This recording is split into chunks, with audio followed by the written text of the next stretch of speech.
But you feel like there are no villains in this movie.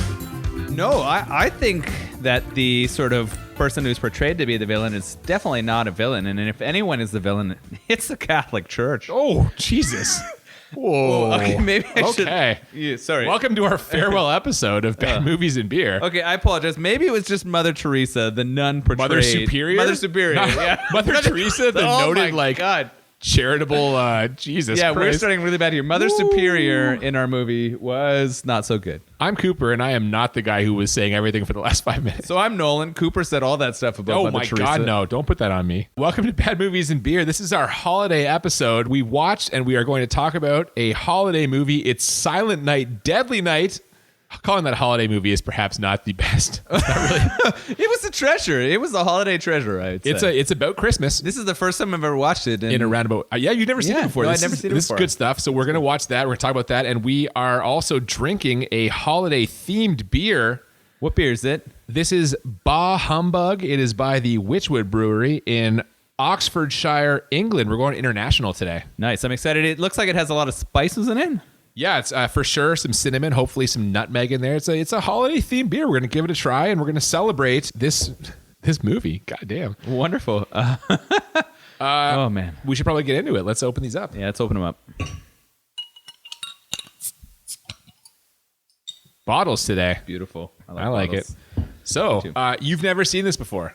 No, never seen this movie. That's incredible. For some reason, I don't know if it's like a regional thing, but this movie was very popular amongst at least people that I knew in like my high school when we were children. Was it because of all the boobs? Probably. Yeah. Yes. That's how, I think it was just like, it was very controversial subject matter. Actually, the film itself, incredibly controversial. Apparently, when it came out, like it was hugely protest. They had to pull it after like 2 weeks. What? Yeah, man. In fact, noted critic Gene Siskel on the Siskel and Ebert show. Yeah, like he listed all of the producers' names, maybe the director of the show, and was just like, "Shame on you." What? For real, man. That seems like a crazy dick move to shame all these guys. I mean, really like. Well, they've got the guy in a Santa Claus suit is murdering people. Spoiler alert. Yeah, but it's not a children's movie. Like no one who is going to be a child is going to see it. Do not watch this movie with your children. But why? Yeah, I don't understand why it'd be be so. If the movie's taught us anything, it's that children witnessing horrible events can scar them severely in the future. Yeah, it does kind of ask questions about whether seeing something or like witnessing a traumatic event can affect you for sure. So we talked about this off mic. Was PTSD a thing in the 80s? Because this movie really like predicts PTSD. Yeah, I don't know, we were wrestling with that a little bit, and I'm not sure. We need to do a little bit of research. I think people probably knew about it, but only in a military case, right? They didn't. They called it shell shock. Yeah, and it's definitely clear that the characters in this movie are impacted by seeing some horrific events. Yeah, so you can get PTSD from normal everyday events, like watching your family get murdered by a guy in a Santa Claus suit. You know, normal stuff. Normal stuff I know, like that. It's hard to laugh at that, but it is true. It's so ridiculous to see it's hard to laugh at that. Yeah. To see a Christmas movie. Santa, Okay, so yes, we're giving all kinds of spoilers out here, but that's, Yeah, it's a spoiler-full podcast if you haven't figured that out already. Yeah, we're like 12 episodes in at this point. If you haven't ever listened before, shame on you. I'm going to pull the Gene Siskel. Oh, shame on you. All right, if you haven't witnessed or if you haven't listened, go listen to some other ones. But yeah, if you really want to watch the movie before you hear the podcast, then do it. Please go listen to it. If not, feel free to listen and watch along later, or listen and watch at the same time. We watched on the very high quality Shout Factory Blu-ray release. Actually, they call it Scream Factory for their horror movies. Great release. We watched the theatrical version. They also have an unrated version. I didn't know that. There's an unrated as well? There is. I think it's only like 3 or 4 minutes longer. It just has like more gore, I think. I don't think it has more boobs. I don't know how it could. There's a lot of boobs in this movie. It's not possible. I have never seen so many women's tops ripped off in one fell swoop as in this movie. They were breasts pulled out of nowhere. There's a lot of boobs in this movie. Maybe that is why it was so popular when I was in high it's school. Definitely why. I figured out your high school issue. Let's go. Let's talk about it, man. The movie starts with, actually, I love the start of this. It's like a Christmas wreath slowly like getting larger on the screen while a child sings some Christmas carol. And then all of a sudden it says Silent Night above the wreath. There's a sudden blood splash. It just says Deadly Night which like, God, they're just setting the tone right away. They did a good job. Yeah. It was I love it. Very like church choral children singing, right? It brought you back to that moment of like very innocent, and then very quickly it hit you. Ooh, I see you making a reaction over here. You had your first taste of Bah Humbug. That's spicy. That's a spicy beer. Nice. Yeah, so after that we begin Christmas Eve 1971, little family car ride. We noticed immediately that no one is wearing seatbelts in the car. The baby is on the mother's lap in the front seat, and nobody is connected to anything. Yeah, mom safe. doesn't have a seatbelt, dad no seatbelt, kid in the back no seatbelt. The kid's asking a lot of questions about Santa Claus, and the mom says, Santa Claus is going to bring you a big surprise tonight. Yeah, she was really just trying to get that kid to go to bed on time is how I felt. Like as a parent, that's what you do. Yeah. You try anything to get your kid to go to bed on time and not push that. Still ironic the way it all turns out. Oh God, yes. They pass they pull up to the Utah mental facility. We zoom in on the signs. There's no mistaking where we are. There was 7 minutes like zooming in on that Utah mental facility side. I was like, they really want us to know that we're here. Yeah, they're visiting the grandpa, I guess the dad's dad. He's in the vegetative state. And the parents go to discuss his treatment with the doctor. They leave little Billy, he's the sort of older of the two children, leave him alone with grandpa, which right away you're like, are they going to leave this guy with the fucking grandpa? Yeah, I was freaking out immediately. I was like, you do not leave a little child with a messed up, deranged grandparent. I mean, what's he going to do? He's going to sit there. Of course I object to leaving him there on like the kid's going to be bored purposes. You stare at your grandpa, Billy. Yeah. We're going to go talk to this doctor. This is a horror movie. We knew what was coming. Well, and what happens right away is as soon as the parents leave, grandpa, you see the eyes shift over to Billy. He's kind of wakes up. And then Billy calls for his mom. And the grandpa, the first thing he says is like, she can't help you. No one can. What do you want her for? She can't help you. Nobody can. You scared, ain't you? You should be. Jesus. Yeah, he gets real dark. He shushes him. Oh my God, he dials it up to 11 right away. And then just like tells Billy that Christmas Eve is the scariest night of the year. And the thing about Santa is if you're naughty, he punishes you. And my God, we go back to that just a dozen times during this movie. Holy shit. That set the tone for sure for where we're going. There was a lot of foreshadowing built into this right here. Tons. And then he asked Billy, what about you, boy? You been good all year long? And Billy's like, no. And the grandpa tells him, you're Billy. He doesn't say that, but no, he says, you better run for your life. You see Santa, Billy. you better run. Yeah. Run for your life. Parents come back. Grandpa immediately goes back to being comatose. It's time to leave. On the car ride back, Billy tries to tell his parents what Grandpa said, but the parents, they're not sure what to believe. They don't know if he really talked or not. The mom dismisses it. Grandpa's a crazy old fool. I think she went harder than that. She said some stuff pretty harsh about him. Whatever he said, Billy just right away is like, ooh, you shouldn't have said that. Naughty mommy said bad things about Grandpa. It's not. You can't say things about old people. That's naughty. Yeah. So clearly Grandpa's lesson has left a big impression on Billy here. While this is happening, we see a convenience store and a guy in a Santa suit is robbing the convenience store. He ends up shooting the guy behind the counter a few times. He hits him 3 times too, and then one in the head for Dead no in the reason. Forehead. Yeah. And all that for a lousy $31. He did not get the money he was looking for, which directly comes back to affect Billy in a very short order. Yeah. The family's still driving along. They see a car on the road with the hood up. Looks like there's car trouble. It's a guy in a Santa suit. Now we know that he's the robber and murderer from the convenience store. Parents don't know. They just want to stop and help. Billy right away is just like, no, don't do it. Don't stop. Don't stop. But they stop to help.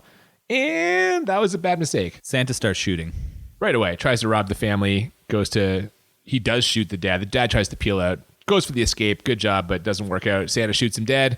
Billy fucking bolts. He just runs. Hides in a ditch. Smart move by Billy. He's not so lucky for mom. Yeah, Billy's not so far away that he can't see his mom getting dragged out of the car. And then here's the first of the top rip-offs in one fell swoop. Yeah, the Santa guy rips her top off and then slits her throat. It was really weird. We had a bit of a discussion. I said, why? What was the purpose of the top pull off? And you're like, it's a horror movie. It's a horror movie. Yeah. I was I kind of bought it. Yeah. Man. I was like, I guess so. Yeah. Maybe he had other intentions, but decided not to because there was a crying baby and a kid in a ditch. Yeah. He just went for the murder. Little brother in the back seat's crying. Billy's hiding, but he can see everything. What I didn't get was this Santa was really desperate, right? He kills a guy over $31 and then like he shoots them as they peel out and didn't get anything from them, did he? Like, what did he get from this? Yeah, I don't know. I mean, maybe he's trying to steal their car. Maybe he really had car trouble. He needed to steal their car. Maybe he's hoping they got a lot of money in the wallet. But like, he didn't know the guy's only got $31. But I wish I had more motivation behind original Santa murderer. But you know what I think? I think the screenplay needed Billy to witness a traumatic event with a guy in a Santa suit. So that's what we got. He did. It was really traumatic. Oh my God, yes. We then do have a nice dissolve to an orphanage around Christmas 1974. Billy and his brother are now orphans, obviously. They're living in this orphanage. And all the children are making Christmas drawings. It's time for Billy to show his Christmas drawing. And he goes to put it up on the chalkboard there, and all the kids gasp. Ah, Billy! Oh, not good. What was the drawing? It was Santa with knives and axes in him, and they had cut off Rudolph's head. Like, it was a graphic picture of Santa and his reindeer being slaughtered. It's Billy trying to kill Santa, right? I mean, Santa killed his family. It makes all the sense in the world, and that's what we were saying before. Like, you get why this is all happening. The nuns who run the orphanage, they don't like it. Sister Margaret, she's the kindly nun. She thinks it's proof that Billy is damaged. He's had some trauma. He's struggling with his trauma. Yeah. Yeah. Mother Superior does not think so, though. She just thinks that he's a very naughty boy. Mother Superior. Billy. So she sends Billy to his room. He's in the room watching the kids play. Sister Margaret tells him, "You should go outside, Billy." But on his way out, he hears some sex noises. He didn't know there were sex noises, but he did hear some noises. Well, we knew there were sex noises. Yeah, and he moves towards the keyhole, which is hilarious. I haven't seen a keyhole look through in a movie in a while. I've been in a house one time that actually had like the keyhole. You're lying. That doesn't exist in real life. For real, man. It was like an older house. We were staying there for someone was getting married, and like they put the wedding party up in like this like house, like an old. Was there sex behind the door with the keyhole? I mean, I didn't look through a keyhole and see any sex, but there were. You could look right through them. It's a real thing. If you can look right through the keyhole, so that's a real deal. Okay. Oh man. Anyway, Billy looks through the keyhole and he sees two of like the older teenage orphans having sex. Mother Superior finds them, and oh man, she shoves Billy out of the way, busts through there, tells them they're evil, it's a devil, and she starts punishing them with like a leather belt, just whipping the shit out of them. Just straight belting, yeah, for sure. The punishment, that's also the recurring thing here. Then she goes and finds Billy in the yard once he's outside. She explains to Billy that had to happen because the two of them were naughty. And when you're naughty, you have to be punished. Punishment is absolute. Punishment is necessary. Punishment is good.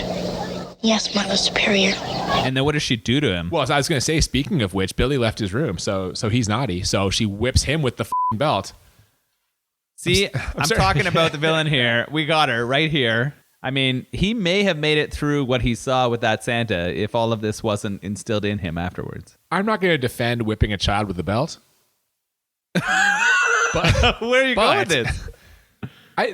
That's old school discipline. Oh, yeah, no, you're right. We hadn't developed modern psychological. It doesn't mean that didn't contribute significantly to the way that clearly, Billy was. Yeah, this is like they should actually just show this movie in like psychology classes to be like this is it right here. If you can believe it, Billy has bad dreams that night. Flashbacks to the night of his parents' murder. He actually had a flashback during the sex scene as well. Yeah, I guess the dude in the grabbing that lady's breast reminded him of the Santa killer in his mom's breast. There was sort of like a shirt ripoff kind of montage again. That happens a lot. There's a lot of nipples in this movie. Billy tries to run from this nightmare, but Mother Superior finds him, and then she ties him to the bed. That can't be okay. No, and then what really got me was afterwards she was bragging to like Sister Margaret, the other nun, about how effective her her methods were. And I was like, this is an insanely prideful act. I was like, is this not like this is where the villain of the nun comes from in my mind, right? Like she is acting completely beyond what she should be, and she's really contributing to how Billy's going to act later in the movie. Well, she's also just like the next morning we see the kids like the opening presents. She's just a ray of sunshine. She's just criticizing them for being greedy instead of like showing gratitude. And then she fires off this monologue to Sister Margaret about how you're going to see Billy's going to sit on, like, she's going to prove it. Billy's going to be fine. In fact, she kind of sets the goal for, like, herself, I guess. Billy is going to sit on Santa's lap, which just has to go in the bad idea Hall of Fame. What a fucking horrible idea. You know this is going wrong. This kid is traumatized by Santas, and you're going to force him on the lap out of your own fucking prideful... But like you said, she wants to prove that she knows her shit, man. So she goes to try and put him on the lap. Billy is very resistant, and he ends up, like, punching Santa out of his chair. He one punches him. He punches him in the face. He one punches Santa. One of the things I've loved about all the movies he's watched is how many one punches there are.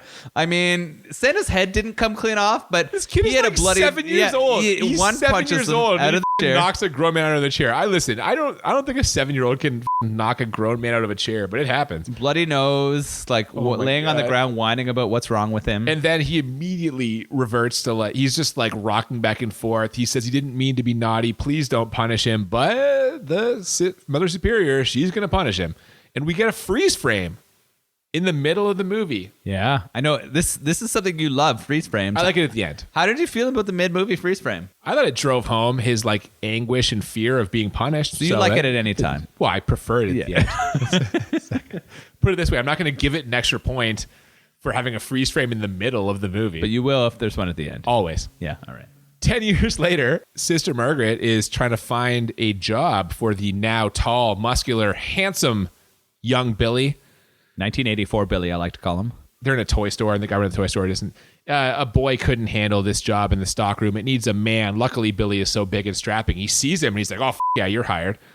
So then we get a mid-movie montage of a good work montage. Yeah, I love this. It was at regular speed, so they didn't move anything faster, and they had the sweet montage music. And Billy was just having a great time being a wonderful employee at a toy store. And I was like, Absolutely. He's Billy's stocking turning his life shelves. around. This is wonderful. I like, too, how they threw this shit in. This is ridiculous. Like, at one point, one of the other employees, Andy, another toy store employee, he's kind of sneaking a little booze with his lunch. Billy turns him down. No, I've got milk. Thank you. So, like, just to show this guy's like the great, like. Andy was a fucking douche. He was, but the point of it, that I know. Yeah, it was to show how Billy is on the straight he's a and narrow. good guy. He's a good that guy. Billy. Yeah. He's a good he kid. was. Billy was a good guy. He's got a little crush on the brunette girl he works with. Pamela is her name, we think. Yeah, it's Pamela, curly haired. Yeah, so he's kind of got eyes for her, but Andy, the other coworker, the one who was drinking the booze earlier, he's kind of like, he's got eyes for Pamela himself. He's giving Billy a hard time, kind of harassing him, asking him what his problem is. Oh, you're always staring off into space, Billy. What's your problem? Yeah, he seemed like a piece of work, that Andy. He did. He didn't seem like he did anything during the montage, at least. He's just Like, there to Billy he's did just there to everything. move things along. Yeah, he was just there. I will say this, like everything in the montage, it's all going swimmingly until they unfurl the Merry Christmas banner. Yeah, that banner just set Billy off. It's got a picture of Santa Claus. You see it right away. It was so It's happy all over too. his Billy face. was so happy, and then when Pamela and the boss just started unrolling that, Okay, but shit just went out. so I was thinking about this. If you're Billy, you're now like 17, we think, or 18 or something. You know how calendars work. You must know what month is coming up. You work in a fucking toy store. Come on, man. You know there's going to be Christmas decorations. You know it's coming, but can you ever get over the fact that your father was shot and your mother brutally murdered? I don't think so. And then when it's reinforced over and over again by Mother Superior there. Well, sure, yeah. I mean, that really is. I mean, you've got the guy murdering your parents. That's trauma number one. Mother Superior is kind of archaic discipline. That's trauma number two. And then he's working in this toy store, which should, I guess, hopefully be a safe space. But at one point, he walks out into the toy store, and he's already kind of riled up from Andy harassing him, and he sees the guy in the Santa suit. And sure enough, Billy kind of collapses, and then later on, he spends a little time in the stockroom listening to the voices in his head. And then, Well, I definitely saw this, and I didn't realize at first, but we go to a scene where he and Pamela are naked. Yeah. And it looks like they're prepping to have some intercourse. Seemed like we jumped right to it. And even though that's yeah. naughty. They show some really hairy body parts. I was like, I guess it is the 80s. Hey, like Sister Margaret said, Billy's got a man's body. But then all of a sudden, who comes in here and stabs Pamela? Well, yeah, it turns out this is all a dream. Yeah. Santa Claus, a guy, you see a Santa Claus arm bringing down was it an axe or what was A it? knife. It was the knife. Yeah. It was a knife. That wakes up the dream. More nightmares for Billy. He wakes up. He's he's shaking back and forth again. He wants to be good. Don't punish me. Don't punish me. This guy's he's dealing with some stuff. He's broken, right? He's clearly broken from what's happened before. He's trying to struggle with those sort of realities of a person growing into a man and the realities of life, and trying to battle with what good and bad is in this sort of strange place. In a system that just isn't set up for this. No, he's not ready. They don't have the he's not necessary ready to tools. succeed. So we're getting close to Christmas now. God and, damn. and what sets this off right now? This is incredible. Yeah. The next day, they're going to open the toy store. Mr. Sims, the owner of the toy store, gets word from one of his employees that there's a problem. Someone can't make it in that day. He's been in an accident or something. And it's the guy who dresses up as Santa Claus. He can't make it into the store today. So in what has to go down as the worst idea in history, they decide to put Billy in the Santa suit. Just like they're just lining this up. This movie is just laying it all out for you. Like this is exactly how it's going to go. I mean, you would have suspected this. This is something that was kind of predictable, but it was also necessary, right? Like this was well written in the fact that the worst position you could put this Billy. Well written. Yeah, well, I know that might be incredible praise, but it was put into a place where Billy had to do this. This had to be the test to see whether he could get over what was happening to him. It's too big a test. You can't put the guy in a Santa suit. This is horrible. The dude knows he's from an orphanage. Maybe he doesn't know the backstory, but man, this is a terrible idea. But they put him in the suit, and immediately he just starts threatening kids. He does. He sort of, there's a kid squirming all over him, and he sort of like, "You're being naughty. Right on Santa's lap. I don't bring toys to naughty children. I punish them severely." That's right. and it works, and he doesn't harm any children. The parents love him. Yeah, what a like, good Santa Claus. My kid's actually sitting still for a minute. Yeah, and they all do. They all kind of go through, and he does his job. Like he does a good job as the Santa. As the kid Santa. Mr. Sims did warn him ahead of time. He's like trying to scare the kids. Some of them think Santa Claus is a little scary. Isn't that silly? Sister Margaret, meanwhile, she calls to kind of check in on him. Calls the toy store to see how he's doing. And Andy, again, that guy from before, tells her, she calls the stockroom, and he's like, yeah, he doesn't work in the stockroom anymore. You know where he is now. He's Santa Claus now. And Sister Margaret correctly is like, that might be a problem. She drops an She did not. She didn't, but that's what she wanted to say in her head, right? Like you see it on her face. She drops her that face, as like, her face her dropped face an is for the sure. Actual, like, the nun did not actually you made him verbalize Santa. Really? What's your problem with the Catholic Church? No, I'm just kidding. So she. Oh, God damn it. So she knows this is maybe going to be a problem. They get the last of the kids out of there. It's the end of the day on the last day, I guess, before Christmas.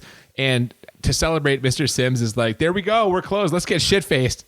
Yeah, he says 7 o'clock, time to get shit-faced. It was amazing. And they break out the booze, man. All the employees are having a little booze. Speaking of which, he's clearly giving alcohol to underage children. Oh, yeah, he does not give a f***. He brings out like 4 bottles of booze. One of them is clearly scotch, and then I'm not sure what the others were. There's some clear liquors there. You know what I am sure of is that Pamela, Andy, and Billy are definitely not 21. No, they shouldn't be drinking. Not even a little bit, but he is just pumping them with booze. No problem there. I asked myself, is this how they lived in the 80s? Was just how life was? Like, there didn't seem to be anything weird with it. Like, in this movie, there's a lot of musical cues when things are going wrong. God, the music. Can we just talk about the music in the movie for a second? Okay, yeah. It's incredible. Yeah, like they do the synth really well for getting you ready for what's going to happen.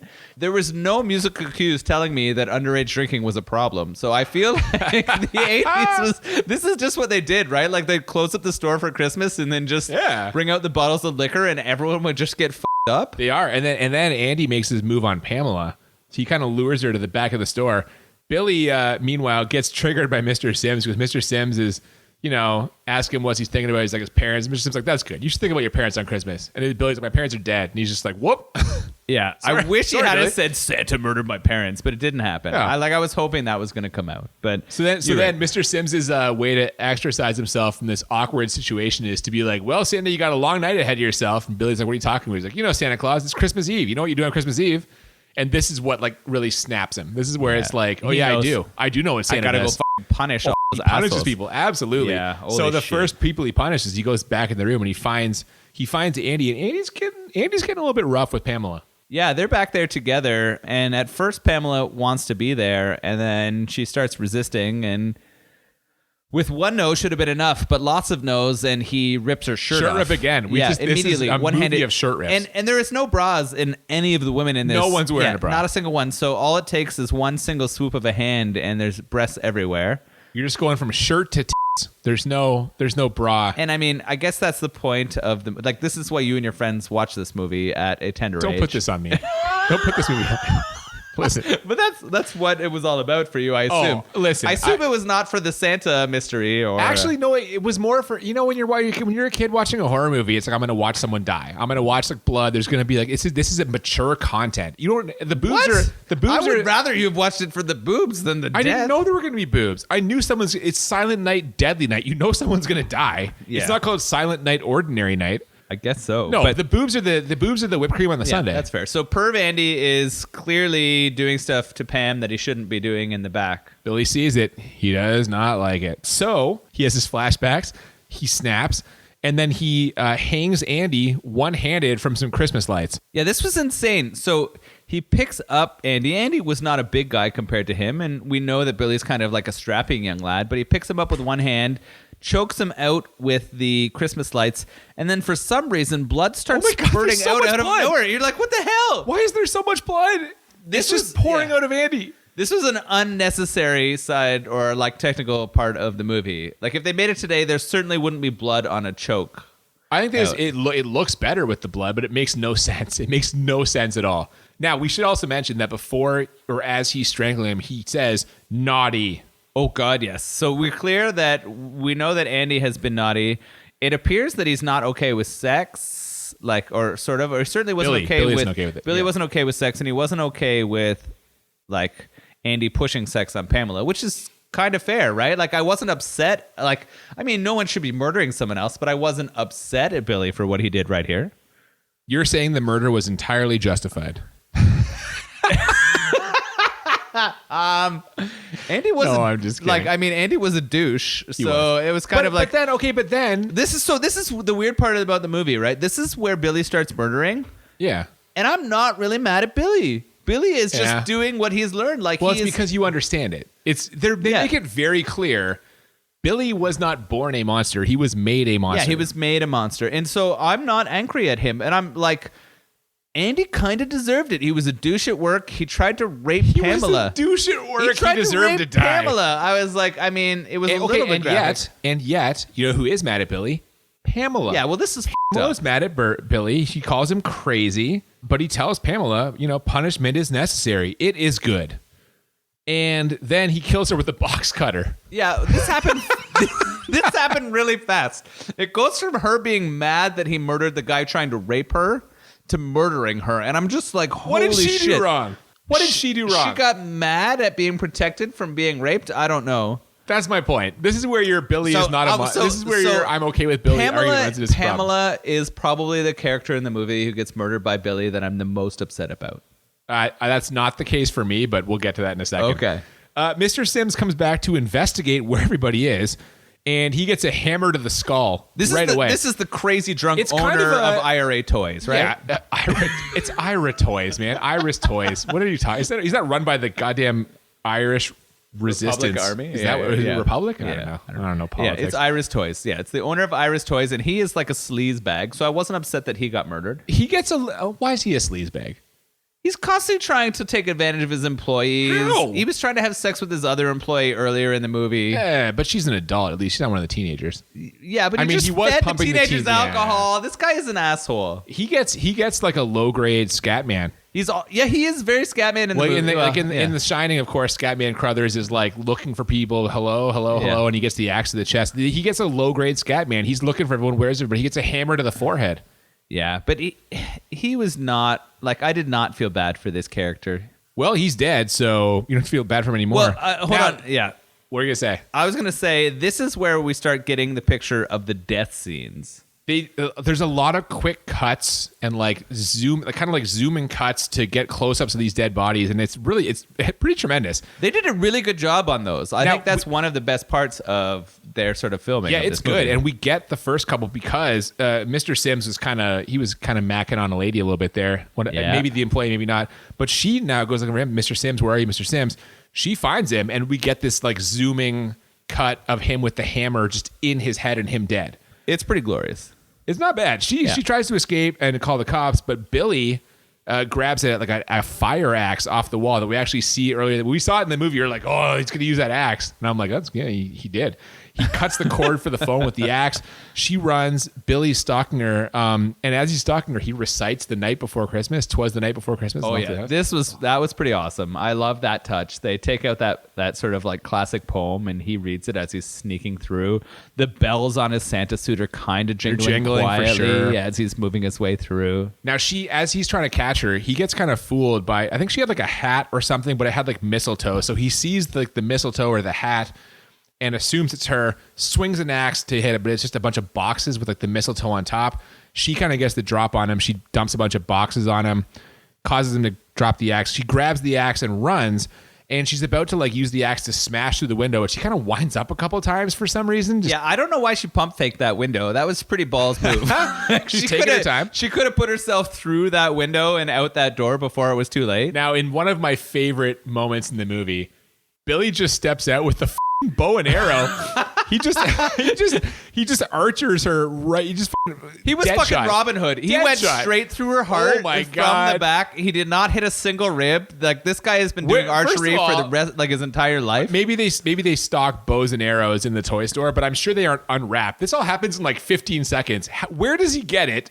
How does he unwrap it so quickly? And how is he such a good shot? They got archery range at the orphanage? I was really impressed with his archery skills. That's all I can say. Billy, man. as the hero of this movie, like, he's a fucking great Jesus archer. Christ. He just fucking downs this horrible man. woman who deserved it because What of did something she do? She was a She's part a of all of this. consenting adult just trying to enjoy the company of Mr. Sims. No, she was so supportive of giving alcohol to minors. She was just taking this credit right for other here things. is one of the murders that I am most uncomfortable with. Really? I was fine with her. More than Pamela. Yeah. Like, Pamela's drinking underage. That's strike one. no, like Pamela, I felt bad for her. I felt like she had made life choices that led her to be here. What are you What talking middle-aged about? woman needs to be there with the owner of that and like She try works to get in the toys. Don't begrudge She her had for a trying to ring earn a on her living. finger. She was like, Did she? yeah, No, she didn't. She Did she? Yeah, I didn't she see was it. an adulteress. Get the f- out of here. She was trying to set up an adulteress? Yeah. Are you kidding me? No, I'm not kidding. I'm going to watch this movie again and look for rings. I did not see a ring. That's some horse shit right there. We get some more of those quick cuts and like death shots that are really well done. Now we actually get a great cut here. We cut to like nutcrackers in the toy store with their mouths open. Yeah. And then we cut to a choir singing. It's a great They cut. did do a really good job Well of done, editors. using the mouths and the like choir singing to make a creepy moment. Great shit. Yeah, I we appreciate get that too. an interior of the house. There's a babysitter and like her boyfriend. They're gonna bang on a pool table. All of a sudden, I don't know if she's a babysitter, like an older sister, but like the little kid starts coming down the stairs. She's wants to be awake when Santa Claus comes. And she tries to kind of like come downstairs to where they're on the pool. They tell her not to come downstairs, tell her to go to bed. Why didn't they want her to come downstairs? Because they're going to have sex on the pool table. I just said that. Oh, yeah, because there was a lot of immediate We've got more like, nudity More. out kind of action But here. this is a great line in this movie because she says to her, if your bad Santa won't come, and what does the boyfriend say? He's not the only one. That's good shit, man. Yeah, that was fairly clever. There was going to be no for either the two on the pool table if the little kid came down. You're right. Oh, damn it. So the kid leaves. They get back to it, but then they pause because the babysitter, the older sister, the girl, whoever she is, she hears what sounds like the cat's collar jingling She at the hears some door. bells at the door. So yeah. she goes to look for the cat. She's looking. The cat's not. Okay, she says to the cat, well, you're on your own then until Christmas morning. All of a sudden, out of nowhere, Billy in the Santa suit, punish. Hold on. Before Billy comes, the cat comes in. I'm sorry, She yes. saves The it, cat so the does cat comes run in. She hears says, the "Are you jingle of on?" the cat. She shuts the door. So And Billy then shows he up. busts through that door like the Kool-Aid man. It was the weakest door ever. It was made from like the most fragile He breathes on the door and it explodes. Yeah, which is pretty hilarious. He puts the axe through and he loses grip of it because it breaks so easily. He just busts through. Yeah. Tries to kill her with the axe. She runs. He throws the axe. It misses, but it lodges in the wall. He eventually grabs her, and then This is graphic, yeah. God damn, he's looking for something to kill her with. He sees like a deer head on the wall with the antlers. He picks her up and he jams her through the antlers. Yeah, he impaled her to death on the antlers on her f***ing wall. What a tremendous horror movie death. And through her stomach, too, which is gruesome, right? Like, that's one of the most painful ways to go, I would assume. Okay, so here's my question, though, at this point. As I'm watching this, again, it's a great horror movie death, but I'm like, how did he find this house? Why is he punishing her? I wrote this down too. I was like, why did he choose this house? What did he know? Like, Why how is did she he- naughty? Is it because she opens the door with her tits out? Is that why? Well, yeah. Was she having sex with someone on a pool table, and is that enough But we don't- to legitimize you being murdered? Yeah, but we don't see him like seeing that. If we had like a point of view shot where it's No, like, I yeah, agree. doing I it- think this is the biggest misstep in the conversation of this movie. this is the death I have the most problem with. Okay, I agree with you. I think her death is the most problematic. Like if it's just that she opened the door with no top, That's fine. Like, It's her whatever. own house. Yeah, she can be in her own you house could be without a topless top. in your own house. She can have sex with someone on her pool table. Like, that's fine. Like, Well, that shouldn't be a but, problem. You know, Why again, are you they're well-you-knowing? teenagers. It's what? Sorry, I'm not well-you-knowing, but like in terms of the time, like the era, Yeah. maybe they're like fornication. I don't know. Well, that is the issue that came across in this movie that was weird. It did seem like sex was something that was evil or bad, or it shouldn't be happening. My problem is just that we don't know that he ever sees them doing it. Like as Yeah. far as we know, What's she the just motivation opens the behind it? door and Yeah. he's there to kill her. Which was like this for just me is a a problem. justification to see more boobs and to kill someone who had boobs out? I mean, Yes. are you Yeah. going to object to that? I mean, this is why you watch the movie as a This is why 12-year-old me Yeah, watched this the is why movie, 12-year-old you watch the movie. I agree. Anyway, she's dead now, but her boyfriend comes upstairs to investigate. And this part kills me. He deserved it. He's like garbage. Denise. He walks right past her impaled body. There is no way that he would have walked into that room and not seen her hanging from the deer antlers. Blood dripped onto him as he walked by. Can those deer antlers even support her weight? There's no fucking way. When you put up a deer head in your wall, you don't reinforce it for like 120 it's pounds. really or whatever. well mounted. It's really well mounted. Apparently so. But he walks right past her, then sees her. There's some incredible music in this scene also. Billy shows up, punished. They start fighting. He knocks Billy down the stairs with like a fireplace poker. And then instead of calling 911, he calls the operator.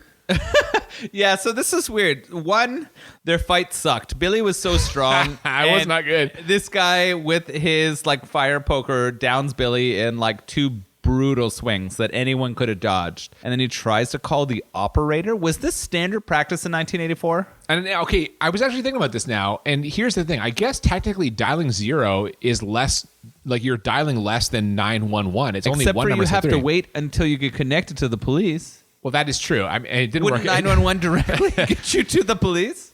Well, it'll get you to emergency response, but not necessarily the police. They'll have to then direct you to the police. It's kind of 6 of one, half dozen I of would another. have rather anyone showed up if like Santa was trying to murder me. Firefighters? Sure, they have access. Either way, it doesn't work out for the guy. Billy ends up punishing him, chokes him with the phone cord, and then throws him out a window. And oh my God, this dude gets a giant piece of glass lodged in his midsection and also one in his face. Yeah, that might have been one of the best sort of cut death scenes. Is God damn. that piece of glass in his chest and the one in his face are glorious. Like his it was really well face. done. Whoever did the death scenes in this movie, I'm going to applaud you. Like I they think were really, really good. The editors did a tremendous job. Really well edited. And I now, really like it. Yeah. now, and this for me, the most tense moment of the movie, because the little sister, the kid who's being like babysat, she comes back. Well, it is amazing that she didn't wake up through any of the murders, but she wakes up. yeah. She's awake now. Santa Claus, and I'm just like, oh. And Santa Claus, Billy, asked her if she's been good, and she has. Thank God, because if I did not want to watch a 6-year-old get murdered in this movie. This was super tense. This is like the same moment for me in a lot of the other movies we've watched where that child gets involved and they sort of build that. Are they going to kill them or not? And Well, some of you're the- a father. Yeah, well, and I will tell you that becoming a parent has changed the way I view those scenes for sure. Yeah. And When you were not a father, you were all right with watching children get I murdered? wasn't all right, but there's a different level of investment in whether that child dies because I think No, you're man, able to it's- empathize more. This was a tense moment. And I was like, he's not going to hurt her. I knew that Billy was going to be okay here, and he didn't. He didn't hurt her. He gave her a fucked up gift. Yes. He gives her the box cutter that he killed Pamela with. He gives her a fucking murder weapon. And I'll tell you something else. When they dust that box cutter for Prince, she's going to jail for the murder. No, I'm just kidding. That was fucked up. Yeah. Like how she accepted it was also kind of weird. She was like, "Thanks, Santa, for What are you my gonna box fucking say? cutters." Your older sister is impaled on some deer Well, she didn't antlers. see You'd be their like, death. "All right, thank Like you." at least he got out of there before she saw the dead Except bodies. when he leaves, you hear her being like, Denise, Well, Denise, this where are is you? a good question, right? Now, she finds the dead body. does she become a murderer? So I don't based think on this so. movie, right? Like based on the things we've seen. At least she won't become a Santa Claus themed murderer because he was nice to her. He gave her that box cutter. But maybe he meant that to be her murder weapon as she moves forward as Murder Santa. You know what? I centrist. think there's actually been. We should look into this because there's been multiple sequels, and if one of them is a girl killing people with a box cutter, we might have something here. Okay, I want to see this. The cops are looking for Santa. They, as they're driving by in their patrol car, they see a guy climbing into a house with a ladder. So they bust in there with their guns drawn. Turns out it's just a dad. But elsewhere, there's another cop car, and Billy has to run and dive into a ditch to avoid that cop car, which you pointed out is actually in keeping with his character. Yeah, that's the second time he's used a ditch to sort of save him from getting caught or murdered. It worked for him before. It worked for him again. Yeah. Then we have two sledders that are out there enjoying the virgin snow. Yeah, this was so up. Why did we go to two like teenagers sledding in the woods? First of all, what teenagers go out at night and decide it's time to toboggan? I've gone sledding at night. Toboggan. Listen to you. Okay. They bring their special sleds out. They're talking shit to each other. And then two other Okay, so hang on. quasi-teenage- Stop. Teenagers talking shit to each other is not unusual. Well, that's fair. If anything, that is a realistic depiction Okay, of teenagers. so- one of them mentions the virgin snow. The other one's like, The only kind you'll ever get. Okay, so they built that in for the joke. The problem I had with that is that the snow was trampled all over and that people had clearly tobogganed down that same track like 100 times. so your problem was that it was not actually virgin snow? Yes, which makes me angry as an Makes you ex-snowboarder. angry? What, really? Yeah, oh yeah, goddamn. Virgin snow is that snow can't be tread on. So that's fine. So those two are there, and then who shows up? Well, they're about to go down the hill. So we get, I think they're on someone else's property. They seem very nervous about being there, which if it was just like a regular trailer or forest, they probably wouldn't care. And then we get two very older teens, and I'm using teens generously. Like, we figured one of the guys looks 30 and one of them looks 40. In fact, when he was talking to the younger kid, we're like, is that his dad? He's like, he's so much older. Yeah, but when you say teens, you mean 30 and 40 somethings. Well, they take the sleds anyway, and they go down the hill. The first guy gets down the hill okay, but the second guy, as he's sledding, we hear the naughty. Billy steps out, fucking axes him, and this is just a tremendous moment. The sled comes down the hill, no head on the body. And then you see the head of the douchey 40-year-old teenager rolling down after him. It was fantastic. I was happy about this. It's just great I was stuff. like, Billy, Great good work. stuff. The guy deserved it. He was an asshole. Nobody needs him. You steal someone's sled, you're fucking naughty. Yeah, what an asshole. Who Great. steals You know what, someone's though? sled For on that Christmas kid, Eve? at the bottom, the head comes down. Great stuff. Yeah, that was pretty, like, it was the most unnecessary scene in the entire movie, but it was also, like, kind of hilarious. I liked it a lot. It was unnecessary, but I'm still a fan. And you know what? Goddamn. You know me and the run times. This movie caps out at 80 minutes, so they needed this scene. Yeah, this They pushed it needed to it. 80 minutes. It would have been a 74-minute God, film. we barely without got this. past 80. Are you kidding me? You're right. Forget 90. We see Sister Margaret. She's sleeping at like the police station. She wakes up when the detective comes in. She wants to know if there's been any news, and he tells her it is all bad. There's been multiple murders. The cops have nothing. But she's like, you don't understand. I understand this boy. So the detective's like, well, maybe you can predict what's going to happen. And then she realized, we can predict the next one. Oh, my Lord. He's going to go to the orphanage. Mother Superior. Deserves it. Wow, man. So we cut to the orphanage. All the kids are opening their presents. One girl's gotten like a lovely doll. She's pretending like the doll's having a phone conversation. Then she has to go because Santa's going to come. She leaves with the doll, but she leaves the phone off the hook so they can't call. They can't contact the orphanage, and they're trying to, but they can't get through. The line is busy. How unfortunate. Really, that's really, really sad. There's no way that Billy's going to hurt any of those kids. He only wants after that woman who beat him and made him who he is. I love that at this point you are rooting for the insane axe murderer. I absolutely am on Billy's team at this point in the movie. I'm just like, Billy, you get her because she deserves it. I mean, There's no justification about how I you feel. know what? It's funny. I want to try and defend this, support me, but there is no can't. justification. Well, That I is don't just how I think feel. axe murder is ever the answer. Well, I agree. The best, the best revenge is living well.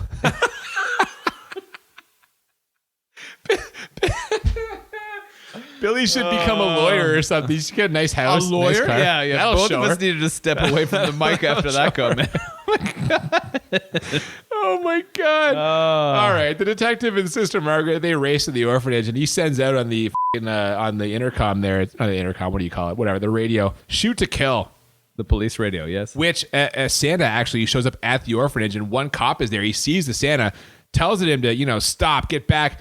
Guy doesn't listen, keeps walking towards the kids. So he shoots them multiple times in the back, but they find out it's not Billy. Nope, he just killed the wrong Santa. And this part's fucking incredible. When they get on the radio to like the detective and Sister Margaret, he's like, yeah, it wasn't Billy. It's some guy in his 50s. And she's like, oh, God, that was the Santa that we got to come visit the kids this year. And the cop was like, well, he didn't stop when I told him to stop. And Sister Margaret's like, well, of course not. He's deaf. Oh my. Yeah, so of course the police officer who they pulled straight out of Fargo shoots the deaf Santa in the back in front of all the orphanage children. So we're talking about a movie where like poor Billy is scarred from witnessing Santa murdering all these people. All of these children see a police officer murder Santa in front of them. Like 3 shots in the back to deaf Santa. I just love that they just throw it there. These deaf. I want to be clear. I am not laughing at the deaf. But just You're not? They just throw that in out of nowhere. Oh yeah, he's deaf. I mean, of course. It explains. Of course you didn't listen. It explains why you didn't listen. God damn it! Was it too simple an answer? Man. Yes, it was. It was too simple an answer. That's incredible. So the guy out of Fargo shoots the deaf Santa in the back. He dies, murdered in front of all of these orphans. No, not all. They're just some of them. Most of the orphans. Like 3 or 4. There's more than 4 there, but they go inside afterwards. Right. After So now they're just waiting. The Yeah. cop is there. He's going to patrol the perimeter. They're waiting. Mother Superior asks one of the children to get her pitch pipe. They're going to sing some carols to kill time. The kid she asks to get the pitch pipe, Billy's little brother. The baby during the murder. That's right. Yeah. And He's still in the orphanage. She makes a comment about how much better he is than Billy. Such a good boy. Nothing like his brother. So the cop's checking the perimeter. All of a sudden, he hears his cellar door creaking. Very suspicious. The cop goes to investigate. He walks down to the cellar. It's very creepy. There's nothing there. So he walks back up the stairs and he gets Scatmaned. Yeah, this is beautiful. This stupid cop who shoots the deaf Santa in the back gets axed right in the f***ing chest. And A goes full down the stairs. Scatman. Just a complete Scatman. Billy, of course, naughty. Says naughty again. Naughty. Cop's done. Yeah. Now we get just a beautiful shot of Billy's axe. It's dripping blood. And then this part f***ing killed me. I love it. He cuts the head off a snowman, which is a beautiful touch. He's walking by a snowman, axes off the head. Yeah, I mean, that was a good moment for sure. It's great stuff. He gets to the window. A kid sees Santa, goes to open the door. Mother Superior's like, no. Too late. Kid opens the door. Billy's inside. Mother Superior tries to snap him out of his like murderous mindset by telling him, there is no Santa Claus. There is no Santa Claus. Billy, not having it. He's too far gone. Naughty, he says, raises the axe up to kill Mother Superior, and then he's shot in the back multiple times by the detective with Sister Margaret. He falls dead. Sister Margaret goes to check on him. She's devastated by this turn of events. She remembers him as the innocent young child from earlier. She understands his trauma, but Billy, that's going to be it for him. Oh, man, I was pissed. I wanted to see Billy take out Mother Superior. I can tell. God. I did not like this part of the ending. I saw it coming. The slow-mo piano told me it was about to happen. But I was frustrated that it did. I was like, that Mother Superior abused him and so many of the other children there and created who he was. She deserved to go. God damn, man. You realize you are literally being like, I wish that nun got murdered. It sounds bad. It sounds really bad. It sounds really bad. Jesus. But in watching it, these were the feelings that were going through me. I was definitely on Team Billy. I didn't like some of the choices he made, but I understood where his choices came from. Now, before Billy dies, yes, he fires off one more line. He looks at the children and he says to them, You're safe now. Santa Claus is gone. and then I gotta tell you, this is honestly one of the best endings to a movie I have ever seen in my life. We get the shot of the axe on the ground, and they start to tilt up, and you see a child's feet by the axe. You know whose they feet they tilt are. up. It's Billy's little brother. Yeah. And he looks fucking pissed. And he is glaring at Mother Superior, just glaring at her. And he says to her, standing over the axe, naughty. And then freeze frame at the end of the movie. They land this ending so beautifully. This is just an incredible ending. I love it so much. We get the credits with some cheerful Christmas music. Yeah. Goddamn. It's cheerful and creepy at the same time. It is about Santa knowing if you're naughty, but the tone is very cheerful. Do they land this plane for the ending or what? So, first of all, I feel like the ending justifies my feelings about Mother Superior. Oh, Billy's brother knows what's up. Yeah, he knows absolutely what's up in here, and it definitely predicts a sequel. I don't know if there's a sequel or not. There is. Okay.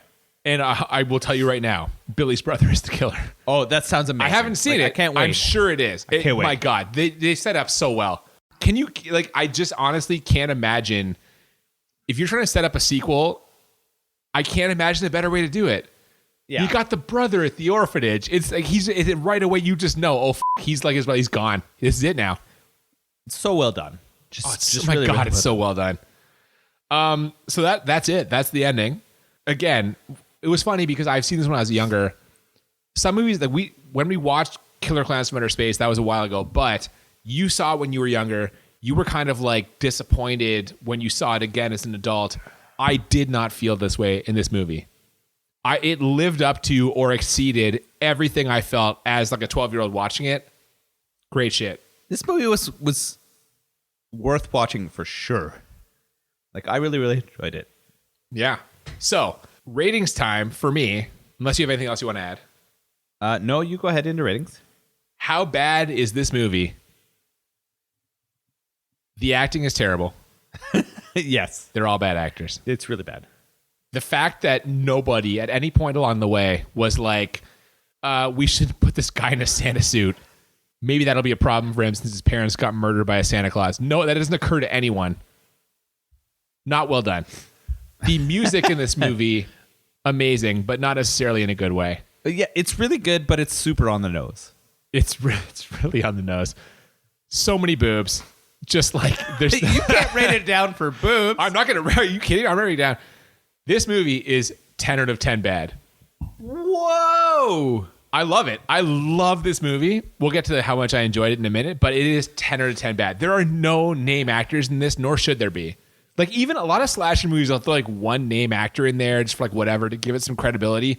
This movie's not worried about credibility. Holy crap. It's worried about being a f***ing entertaining Christmas-themed slasher movie / exploration of PTSD. 10 out of 10 bad. What Holy say crap. you? Holy shit. Well, 10 out of 10 bad is fantastic. I'm glad we got there. I think I've thrown that out once or twice. But this movie is hard to say it's that bad for me. I think it was super well thought out. I think they really thought about how those events would affect Billy and change the way that they wrote the script. They give before him that. a great motivation, but I'm just saying, like, some of the choices he makes along the way make no sense. Yeah, that's fair. The acting's horrible. There's Yes, it weird is. musical things. Yes, there are. The effects are not good. No, they are not. I'm going to give it a 9 out of 10 in bad. Okay, fair All enough. right? I'm giving it a 9. How enjoyable for you? I had a lot of fun with this movie. It's a great I had movie. a lot of fun. This is maybe my closest movie to our Crit 20 ever. I'm giving it a 10. There we go. We got a 19 from yeah, you. I'm giving this a 10. Super. So you would recommend this to anyone who likes bad movies? If you have not seen this movie, you must watch it. You must watch it. It is hilarious. Oh my goodness. I mean, I was all in on Billy. I felt for him, and I felt like what was happening to him was sort of unfair, and the things that he did were almost justified. Not quite. You Not quite. made quite a case when you were Not like, quite. kill that f***ing nut. I mean, that's probably too far. Although Mother Superior, more than any other character in the entire movie, probably deserved it. But Wow, man. yeah, Unbelievable. Yeah, but I think it is a must watch if you haven't seen this. So that's one of your highest ratings. That might be my highest rating. I don't know if I've ever given anything a 10. Yeah, we can look through it. I'm not I don't sure. We'll have to remember. look through the history before. We should But stop drinking while we're doing these. We probably remember the other yeah, we ratings. probably remember the stats. We should have the stats in front of us next time. So here's the thing. I agree with you. This movie is so enjoyable that for the first time ever, I am giving this movie a crit 20. It's a Christmas miracle. Woo! The first crit 20, a great f***ing movie. There it is. Silent Night, Deadly Night. Great stuff. How about this beer? Beautiful. Yeah, Ball Humbug. Very spice forward. Mm-hmm. Fairly easy to drink, though. I made my way through this as we were podcasting pretty quickly, not even thinking about how spicy it was. I find that they do a pretty good job of balancing that with the other flavors of the beer. So I think a good job for Bah Humbug. I would drink it again. I actually would too. It's not my usual speed, but it is only 5% alcohol, so not like super hoppy or alcohol heavy. And yeah, their spice is definitely there. Having said that, still easy to drink, like you said. Yeah, I would do it again. I would it would be a good like Christmas Eve type beer. Yeah, next Christmas we'll break one out. We'll watch Silent Night, Deadly Night 2. Deadly Night again. Yeah. Ooh, number 2. I can't wait to see how the little brothers again. doing. They make, I can't remember the name of it now, but they make another. It might be. Oh my god, it might be called Silent Night. That'd be incredible. They make another Christmas themed beer. We should check it out. But yeah, like Oxfordshire, England, our first international venture here, and I thought it was pretty good. Thank you to Wychwood Brewery. Good stuff. Yeah, I don't even know. Well, yeah, thank you to everyone for listening. Please follow us on Twitter and Instagram at the BMB Podcast. Send us movie recommendations, the BMB Podcast, the BMB Podcast at gmail.com. I'm a little bit drunk.